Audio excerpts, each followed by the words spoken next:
The next day, I went to the hospital with Cindy because I needed a very small operation. Don't worry, I won't go into it. It wasn't anything too big, but basically I didn't have it that day. I just went along and Cindy came with me to help me sort of translate. She talked to the doctor and said what I needed doing. And then I got home. Cindy had friends over and they were all whispering. Then she came into my room and said I'd broken the contract and that she's not comfortable with me living there and she wants me out tomorrow. She said that she wants me out either tomorrow or the next day, and it was just a real shock. I'd kept them in the loop and they said that that was really good and that sort of everything's going to be sorted out and that they don't mind. And then I got back and she told me that I'd broken the contract and that they want me out tomorrow or the next day. So then that evening, well, sort of as soon as it happened, I went on Smart Shanghai again to start looking at apartments, and I found these two places that looked good.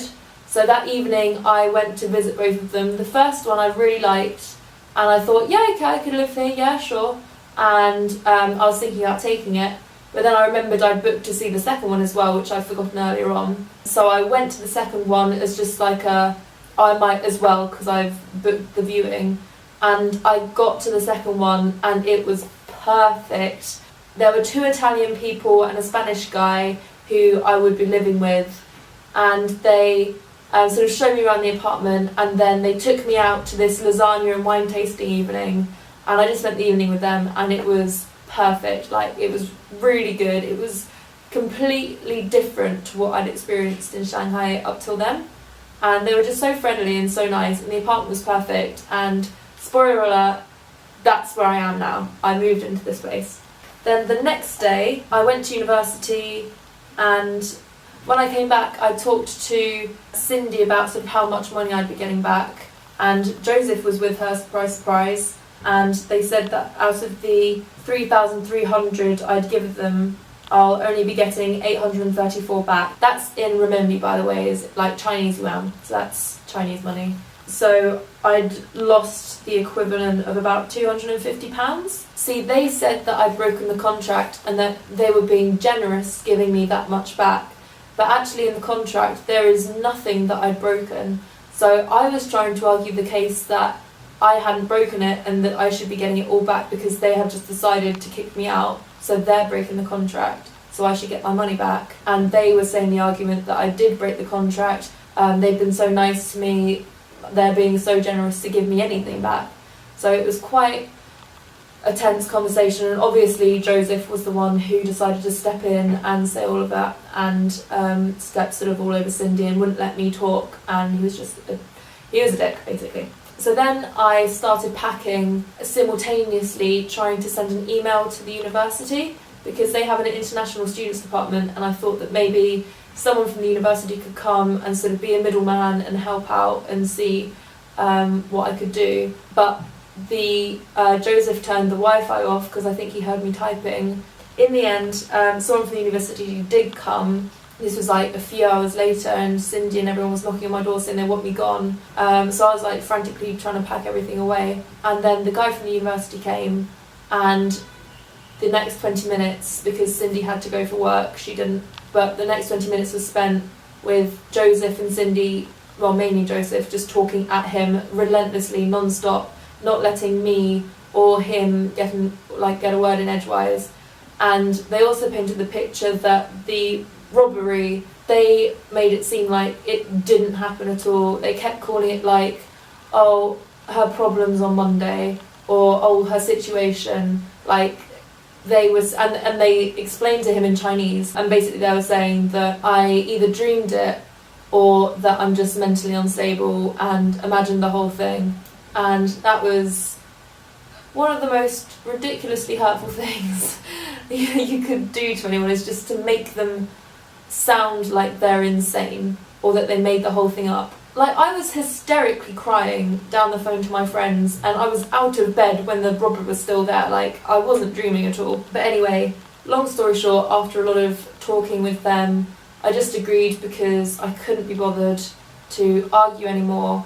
So I took the 834 and I left, and I took a taxi to this place, and the guy who was here, the Spanish guy, helped me up with my bags and sort of got everything down, put everything down, went straight to IKEA to buy a new set of bedding because I was going from a single bed to a double bed. It was just pretty non-stop. And then that evening we went out, and it was one of the best nights I've had in Shanghai.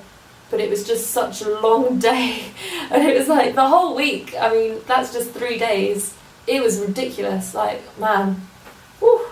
And then a few days after that, I was taking money out from the bank. Money from my UK account had finally gone into my Chinese account, and I was taking money out. In China, for the ATMs, you put the card in, get the money, and then you have to press a button saying that you want your card back.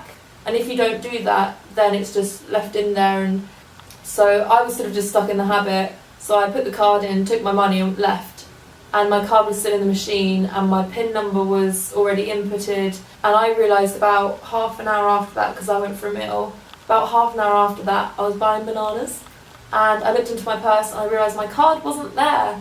So I had a big panic, went to the bank, and they said that they couldn't open the ATM at the time. It was about 2 o'clock, and that I had to come back sort of first thing the next morning. So I did that the next morning, and they said that the card had gone, but nothing's been taken from my account, and that I needed to wait for 10 days for me to get a new card. And in doing so, when they do that, they cancel the card that had been taken, but then the whole account is frozen, so you can't even transfer money.